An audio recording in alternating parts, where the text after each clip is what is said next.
O último acordo, explicará agora a conselleira do Mar máis polo miúdo, ten que ver coa reacción da Xunta de Galicia.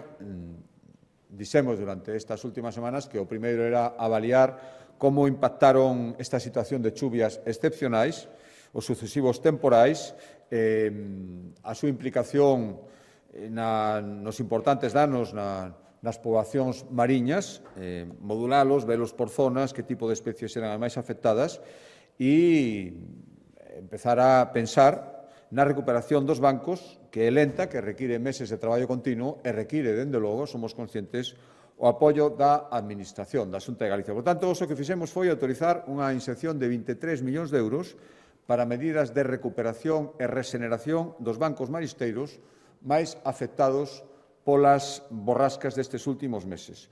Dese desglose de 23 millóns, 19,2 van para convenios de colaboración coas confrarías e as entidades xestoras dos distintos plans de marisqueo, 1,5 o repoboamento directo de especies e 2 millóns a seguir reforzando proxectos dedicados a promocionar a diversidade mariña para limitar riscos. A Xunta vai a mobilizar neste exercicio 2026, un investimento de 22,7 millóns de euros en medidas a curto, medio e longo plazo e, como mencionaba o presidente, 19,2 millóns destinaránse a ofrecer ás cofradías ou entidades titulares dos plans de xestión a posibilidade de asinar convenios bilaterales de colaboración coa Consellería do Mar. Estes convenios deben incluir, entre outros extremos, un proxecto de rexeneración específico con todas as accións precisas para a recuperación deses bancos, procurando así unha xestión máis áxil que permita a execución dos traballos no momento en que sexan necesarios. Cada proxecto de rexeneración específico será elaborado polas propias cofradías ou entidades, que son as titulares das autorización e, ademais, son que mellor coñece as circunstancias e particularidades de cada un dos bancos marisqueiros no que traballan. Incluirán actuacións diversas, como, por exemplo, pode ser a limpieza ou o acondicionamento do sustrato, a vigilancia dos bancos, as sementeiras ou incluso o control de depredadores.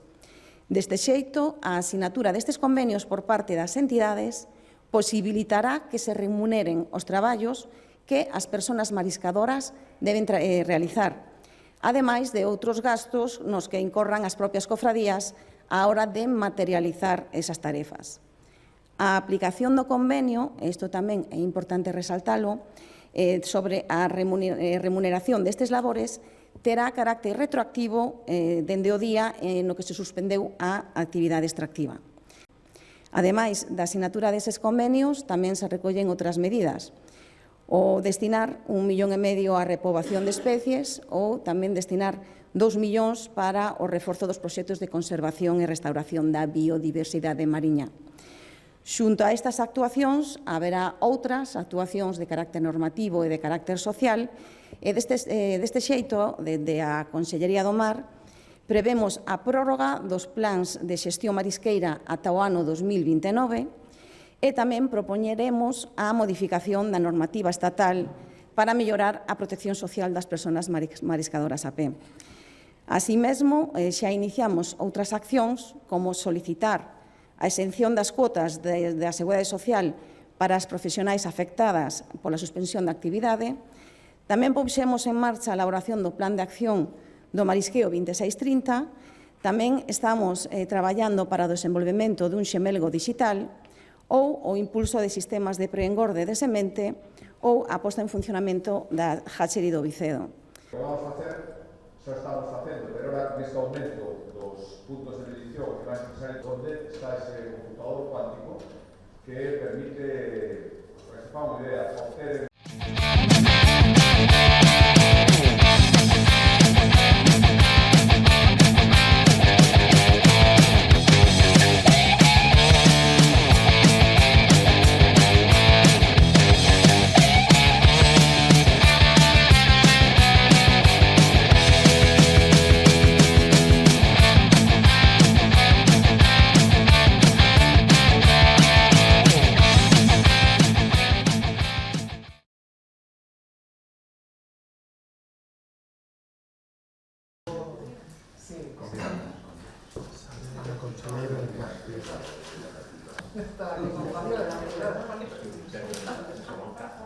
Era para contenedores, entonces que alguien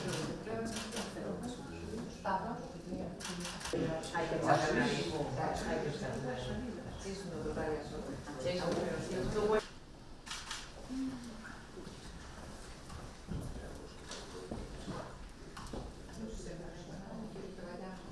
Yo sé que pasé aquí, bueno, hoy tengo que...